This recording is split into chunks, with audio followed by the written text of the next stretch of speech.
أعوذ بالله من الشيطان الرجيم بسم الله الرحمن الرحيم الحمد لله رب العالمين والصلاة والسلام على سيدنا محمد وعلى آله وصحبه أجمعين والسلام عليكم ورحمة الله وبركاته. Frères et sœurs, assalamu alaikum wa rahmatullahi wa barakatuh. J'espère que vous allez tous et toutes bien en ce début de soirée de ce jour de mercredi 22 janvier et il est précisément 19h34.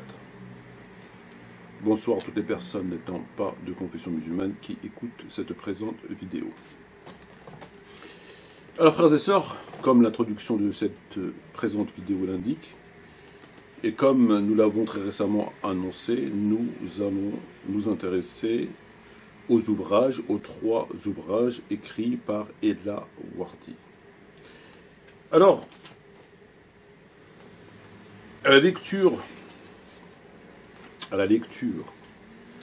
de cet ouvrage, les derniers jours de Mohammed, à la page 123, ouverture des guillemets, la petite rougeotte devenue veuve à l'âge de 18 ans avouera en effet sur son lit de mort qu'elle ne veut pas être enterrée aux côtés de Mohammed, car elle a connu d'autres hommes après lui, malgré l'interdiction expresse faite aux veuves du prophète de se remarier. Fin de citation. Alors effectivement, Ella Wardi nous affirme que Aïcha, l'épouse du prophète, la mère des croyants, a dit peu de temps avant de mourir qu'elle ne souhaitait pas être enterrée à côté de son époux parce qu'elle l'a trompé. Elle a trompé le prophète après sa mort et elle a aussi trompé Allah, puisqu'il lui est formellement interdit, en plus des autres femmes, de tromper évidemment son époux. De surcroît, lorsqu'on est une mère des croyants. Mère des croyants signifie qu'elles ne peuvent pas avoir de relation avec d'autres hommes. Et donc c'est une injonction que tout le monde connaît. Et Ella Wardi nous affirme de façon tout à fait claire que Aïcha a reconnu de son propre aveu ceci. Alors, on entend, on lit que Ella Wardi n'aurait rien inventé. Elle n'a rien inventé, puisque son livre est très sourcé et que les textes qui lui servent à alimenter ses explications sont des textes de source, de surcroît, sunnites. Par exemple, ce texte, qui supporte la note de renvoi 20, est référencé. C'est pas elle qui l'a inventé. Il est effectivement référencé par 5 livres de sources. 5 livres de sources sunnites. Le premier, Ibn Abi Shayba, Musannaf, volume 3, page 34, Tabaqat al-Kubra, volume 8, page 74, Ibn Qutayba, volume 1, 134, Mustadrak al-Hakim, volume 4, page 7, l'imam al-Zahabi, volume 3, page 462. Ces 3 références sont les références en rapport avec ce texte à la page 123, note de renvoi 20. Donc elle n'a rien à remonter, on ne peut rien lui reprocher finalement. Elle ne fait que répéter ce que contiennent nos livres. Très bien. Premier point. Deuxième des points, elle nous dit, à la page 158,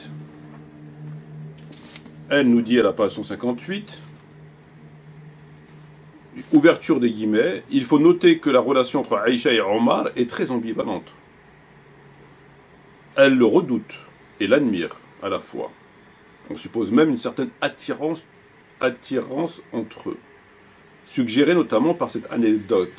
Un jour, Aïcha et Abu Qasim mangèrent avec Omar dans un même plat, quand la main de la favorite touche celle de Ibn Khattab. Ce dernier est comme électrifié par ce contact physique et s'exclame « Aïe, je ne devrais même pas vous voir ». Il a vous voir. La tentation est visiblement si grande qu'Allah révèle la sourate imposée, le hijab, aux épouses du prophète. Voilà. Note de renvoi 37 et 38. Alors déjà, la première des choses qu'il faut impérativement dire à ceux qui lisent ce genre de livre, c'est que, contrairement au texte précédent, de la page 123, qui est effectivement référencé par les 5 ouvrages qu'elle a cités, à la note 20, lorsqu'elle nous dit ici, il faut noter que la relation entre Aïcha et Omar est très ambivalente, elle le redoute et l'admire à la fois, on suppose même une certaine attirance entre eux, suggérée par cette anecdote. Ça, c'est pas, il n'y a pas de note de renvoi. Ça, c'est elle qui le dit. La note de renvoi vient après par rapport à l'histoire qu'elle a narrée. Mais là, ce qu'elle dit ici, l'attirance entre eux, etc., c'est elle qui l'a dit. Ça vient de chez elle. Donc c'est là-dedans que ça se passe. Elle a décidé, elle a décrété, elle a considéré, pour des raisons qui m'échappent totalement, mis à part la raison évidente de noircir davantage l'image de l'islam, qu'il y avait une attirance entre Omar ibn Khattab et Aïcha. Ça, c'est un truc très important qu'il faut quand même signaler. Alors, lorsqu'on prend le texte à la page 123 et qu'on prend le texte à la page 158, ben on se dit, de façon tout à fait normalement, j'ai envie de dire, page 123, Aïcha reconnaît et fait l'aveu qu'elle a trompé le prophète après sa mort, avec d'autres hommes. Et lorsqu'on se rend dans l'autre page, à la page 158, elle nous explique ici qu'il y a une attirance entre Omar ibn Khattab et Aïcha. Bon, n'importe quelle personne se dirait, tiens, elle aurait donc trompé le prophète avec Omar. De surcroît que la phrase qui est citée est au pluriel, puisqu'elle dit Aïcha confesse qu'elle a connu d'autres hommes, d'autres avec un S, hommes avec un S, donc pas que un. Elle a connu d'autres hommes après le prophète, pas que un, pas deux, plusieurs, 5, 6, 15, 20, on ne sait pas, mais en tout cas plusieurs. Ce qui est davantage, ce qui aggrave évidemment la question. Donc n'importe quelle personne qui lirait l'ouvrage, un peu sérieusement, ferait un parallèle entre le texte 123 et le texte 158. Très bien, il faut le préciser. Alors, ben maintenant on va aller dans le fond. On va aller dans le fond. Alors son livre est très sourcé, nous dit-on.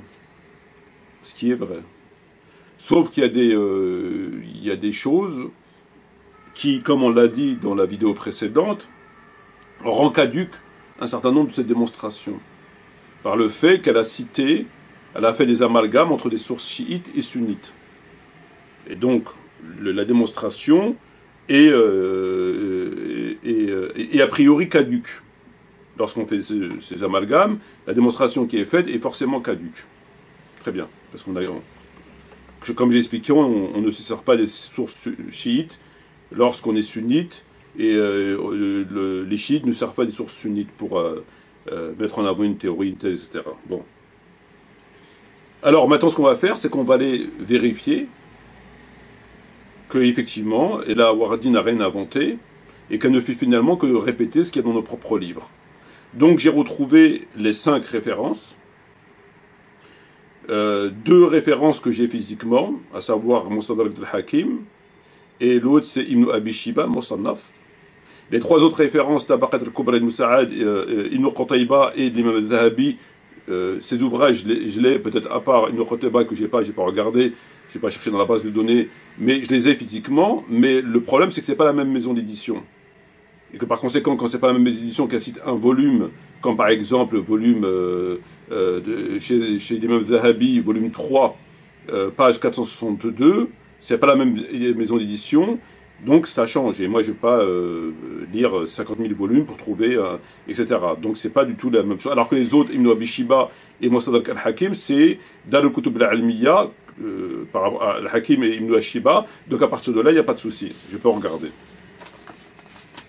Voilà. Donc on va regarder effectivement dans ces ouvrages si cette confession de Aïcha figure bien dans ces ouvrages. Voilà, donc regardons.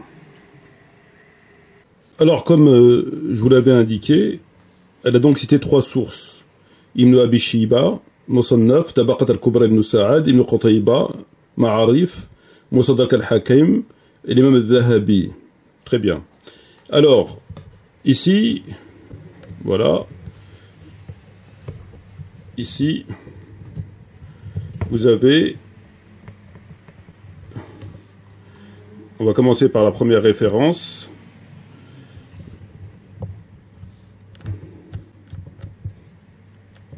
Voilà. Al-Ma'arif Ibn Qutayba. Donc ici, c'est le livre donc qu'elle a cité. Si vous allez voir la note de bas de page, vous allez trouver ce titre-là. Le texte, il est là. Ok? On va se rendre directement au propos de Aïcha. Est-ce qu'elle a dit qu'elle a connu d'autres hommes après le prophète, comme elle l'affirme?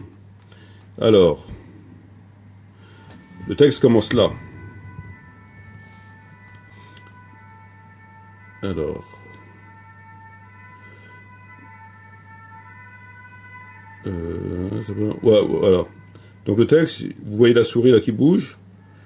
Alors, waqila laha, donc on lui a dit,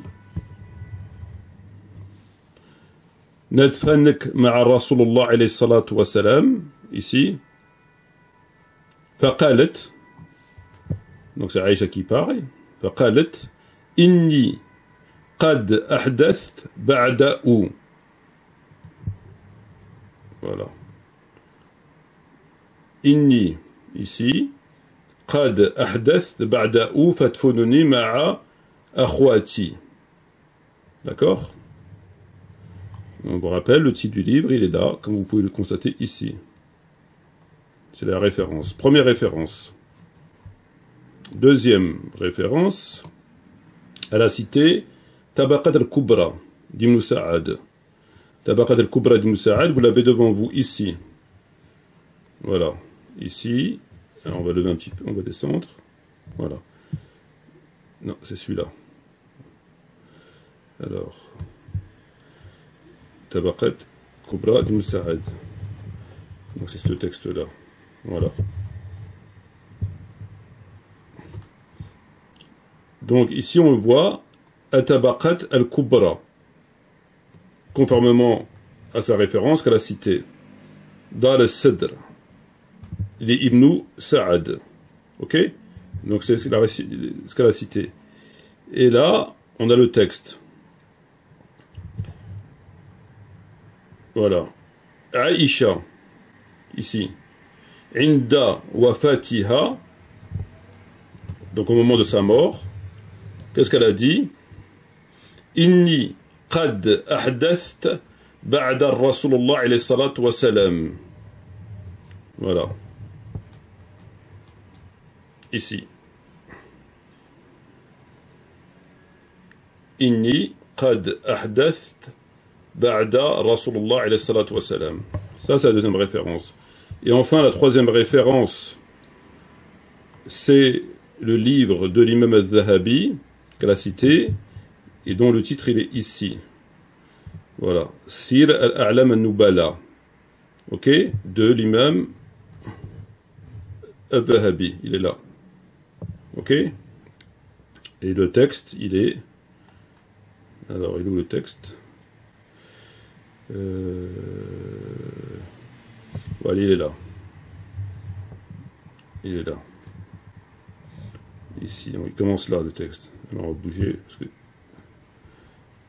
Alors, ici, c'est là. Voilà. Voilà. Qalat Aïcha.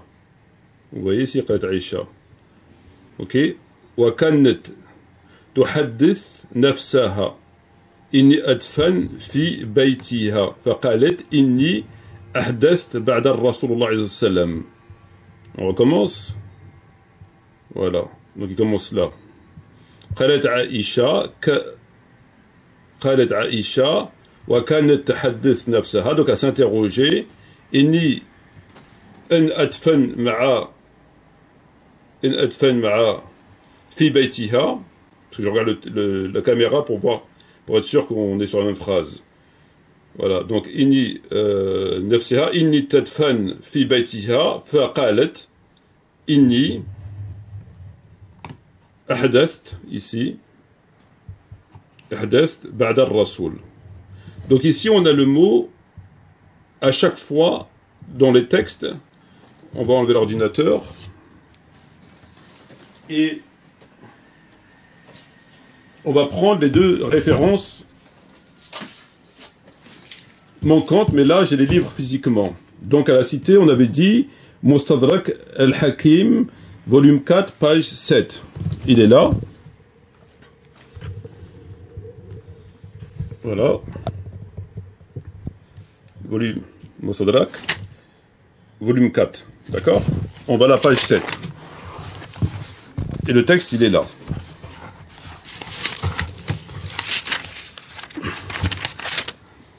Alors on va se démerder en prenant d'une main. Alors on va essayer. Voilà. Donc le texte, c'est où il a la filage ici. Ok. Alors comment on va faire? On va faire comme ça. Ça devrait aller. Non, ça va pas.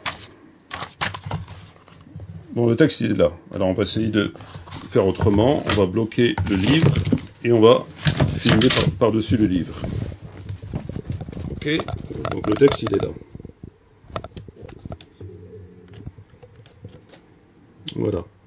Donc c'est ce texte-là. Donc c'est ce texte-là, ici, là. Ok? Alors la phrase, elle est là.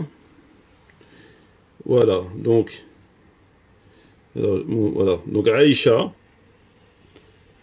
radiallahu anha, وكانت تحدث نفسها إن تدفن في بيتها مع رسول الله وأبي بكر. فقالت إني أحدثت بعد رسول الله. D'accord? فادفنوني مع أزواجه. D'accord? Donc c'est toujours le même terme qui revient. Maintenant on va prendre la dernière référence qui est là.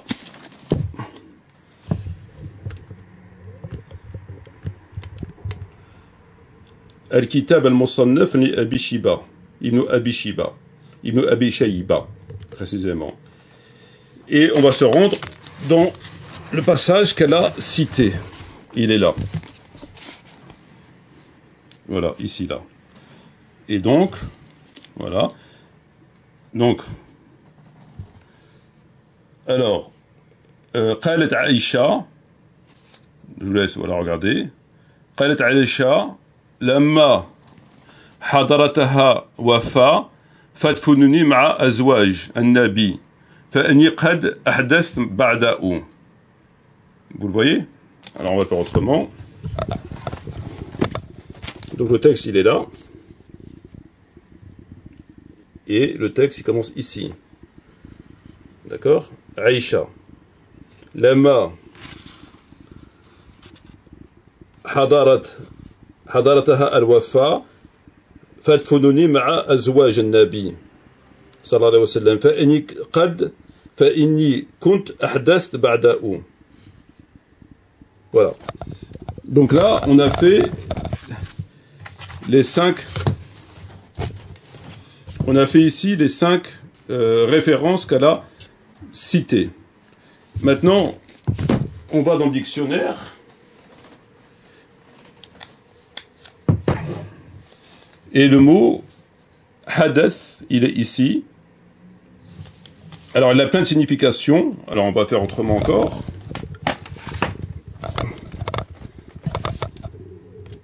Donc, il est ici. Il a plein de significations que vous pouvez voir ici. Voilà. Donc là, il est au singulier. Donc, il a plein de significations, mais aucune d'entre elles n'a de rapport avec Alors, on va commencer par la première. Les misères, non-conformisme, hérésie, hétérodoxie, événements, actes, événements, catastrophes, événements, funestes, hasard, malheureux, malédiction, accident, désastre, etc., etc. Voilà. Donc voici, le mot, il est là. Il est au singulier. Et ce mot-là, en aucun cas, parle de quelconque tromperie. Le mot hadith n'a aucun rapport, et n'importe quelle personne qui connaît la langue arabe, avec la tromperie. Alors, comme on vient de le voir à l'instant, dans les 3 ouvrages de référence qu'elle a cités, qu'on trouve dans sa note de bas de page, la note de bas de page 20, à aucun moment, Aïcha n'a tenu ses propos. Aucun moment. Le mot qu'on retrouve, c'est le mot hadith. Et ce terme-là ne veut pas dire tromper. C'est pas fahsha, c'est pas zina, ou il ne peut pas être traduit ou compris en ce sens. Ça n'existe pas. C'est tout à fait impossible. C'est même pas un synonyme. Si vous allez dans le dictionnaire Al-Ma'ani par exemple, et vous tapez le mot hadith, il vous donne 7 définitions: les misères, non-conformisme, hérésie, hétérodoxie, événements, actes, événements catastrophiques, matière, matière fécale, événements catastrophiques, événements funestes, mésaventures, se passer, exister, avoir lieu, se produire parfois, moderniser, mouvementer. Voilà. À aucun moment, ce terme peut être traduit, compris de cette façon. C'est tout à fait impossible. Ça n'existe pas. Et c'est davantage vrai, puisque lorsque vous allez dans le Sahih d'Imam al-Bukhari, qui est ici, et que vous allez au numéro 4170, il est dit ce qui suit. D'après ceci, d'après cela, en rencontrant Al-Bara ibn Aziz, je lui dis: sois heureux, tu as été le compagnon du prophète, et tu lui as prêté serment d'allégeance sous l'arbre. Il dit: ô mon fils, ô fils de mon frère, tu ne sais pas ce que nous avons commis après sa disparition. Si on va dans le texte en arabe, il dit: wa bayahtu tahta shajara faqala ya ibn akhi innaka latadri ma ahdathna ba'da'u Il lui dit: tu ne sais pas ce qu'on a commis comme hérésie, innovation, peut-être pas innovation parce qu'il y a un terme adapté, hétérodoxie, etc., après lui. Lorsqu'il lui dit latadri ma ahdathna ba'da'u, c'est le même mot qui est dans les textes des 5 livres que nous avons vus. C'est le même mot. Et on ne peut pas le traduire par tromper. On ne peut pas le traduire par rapport sexuel, en aucun cas. Donc qu'est-ce qu'elle a fait? Elle a pris le terme hadatha, elle a pris ce terme-là et elle l'a traduit comme un rapport sexuel, comme le fait de tromper. Tout simplement. Et d'ailleurs, l'imam Zahabi, pour expliquer ce texte, il dit qu'elle faisait allusion à la bataille du chameau. Ce que je pense qui est vrai, à mon sens pas que, malheureusement, mais c'est tout à fait exact. Mais à aucun moment elle a tenu ce genre de propos. Voilà, donc c'est bien beau de citer des... c'est bien beau de citer, de nous dire que c'est un livre qui est très sourcé et qu'on n'a rien inventé. C'est plus qu'inventé là. Là, c'est extrêmement grave ce qu'a fait. Là, ce qu'a fait, c'est extrêmement grave. Demandez à n'importe quelle personne qui lit le texte en arabe, jamais vous dira que ça peut être traduit en ce sens. À aucun moment. Voilà les manipulations. Donc, on a dit « Inni ahdath ba'da'u », elle l'a expliqué dans son ouvrage comme le fait d'avoir trompé avec des hommes le prophète alayhi salam. C'est quand même incroyable. C'est quand même incroyable, c'est extrêmement grave de calomnier comme ça des gens, de surcroît c'est quand même incroyable. Et pourtant, elle est censée connaître un petit peu la langue arabe, et elle sait très bien que ce terme-là n'a aucun rapport avec la fahsha ou avec zina ou tout ça, ça n'a aucun rapport. C'est l'hétérodoxie, c'est des choses graves, enfin des choses, voilà, mais ça n'a pas de rapport avec la chair, en aucun cas. Voilà pour la démonstration, la première démonstration sur ce que nous avons dit. Wassalamu alaikum wa rahmatullahi wa barakatuh.